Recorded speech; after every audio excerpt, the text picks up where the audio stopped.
তাদের কান কি নষ্ট হয়ে গিয়েছে?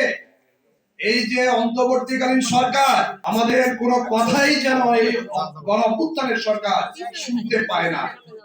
তাদের কান কি নষ্ট হয়ে গিয়েছে? এই যে অন্তর্বর্তীকালীন সরকার কোথায় ছিল? এই যে উপদেষ্টারা কোথায় ছিলেন?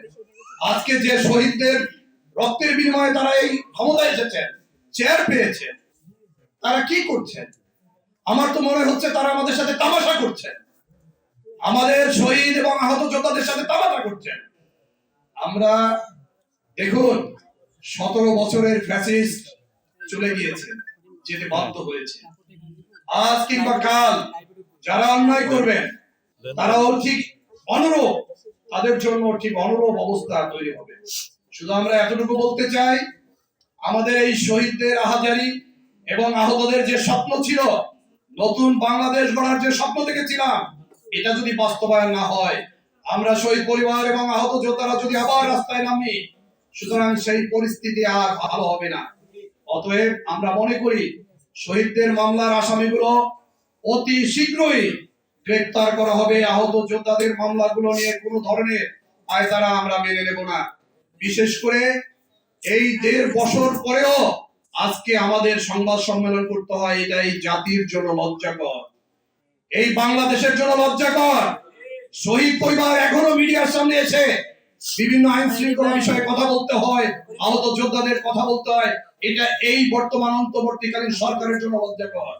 পাশাপাশি যেহেতু আজকে সংবাদ সম্মেলন, দীর্ঘ সময় কথা বলার সুযোগ নেই, প্রিয় সাথীদের উদ্দেশ্যে, সহযোদ্ধাদের উদ্দেশ্যে একটি কথা বলতে চাই। আমরা ভালো নেই, আমাদেরকে ভালো রাখতে হলে আমাদের ভাষাগুলো বুঝতে হবে। শহীদদের যে প্রাণের দাবিগুলো তার সন্তান হারিয়েছে, ওই সুন্দর চেয়ারে বসে সেগুলো স্বপ্ন দেখে তারা বিনষ্ট করছেন, শহীদদের স্বপ্ন বিনষ্ট করছেন। এই নতুন গণঅভ্যুত্থানের বাংলাদেশে যারাই এই ধরনের স্বপ্ন বিনষ্ট করবেন, হোক সে উপদেষ্টা, হোক সে দলের কোনো আমলা, তারা কিন্তু ঠিকই সেই আসামির কাতারে আজ হোক কাল হোক অবশ্যই অবশ্যই আমরা হাজির করব। এটাই হবে আমাদের শহীদ এবং আহত যোদ্ধাদের প্রতিশ্রুতি। আমরা নতুন বাংলাদেশে কোনো ফ্যাসিস্ট আর দেখতে চাই না। সামনে নির্বাচন আসছে, আমাদের প্রিয় নেতা ভারপ্রাপ্ত চেয়ারম্যান জনাব তারেক রহমান সাহেব বাংলাদেশে এসেছেন।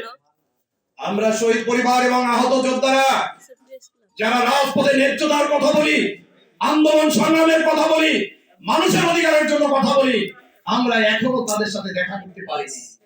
কিন্তু দেখা করেছেন বিভিন্ন আমলা, রাজনৈতিক এবং বিশিষ্ট ব্যবসায়ী, অমুক সবক, এরা দেখা ঠিকই করছেন, আমরা দেখা করতে পারছি না। এটাও আমাদের জন্য লজ্জা। আজকে যে শহীদ পরিবার তার সন্তান হারিয়েছে, এখনো চোখের পানি পড়ছে। আজকে যে আহত যোদ্ধা পা হারিয়েছে এই দেশের জন্য, আমরা এখনো দেখা করতে পারছি না। আমরা দেখা করব না এইভাবে। আমাদেরকে দেখা করার জন্য আমাদেরকে নিতে আসতে হবে। আমরা ওখানে যে দেখা করতে চাই না, এই দেশ আমাদের রক্তের বিনিময়ে। সুতরাং তারা অবশ্যই, আমরা আশা করি অচিরেই আমাদের সাথে যোগাযোগ করে এই শহীদ পরিবার এবং আহত যোদ্ধাদের, যাদের রক্তের বিনিময়ে বাংলাদেশ, তাদেরকে অভ্যর্থনা জানাবেন এবং স্বাগতম জানাবেন। আমরা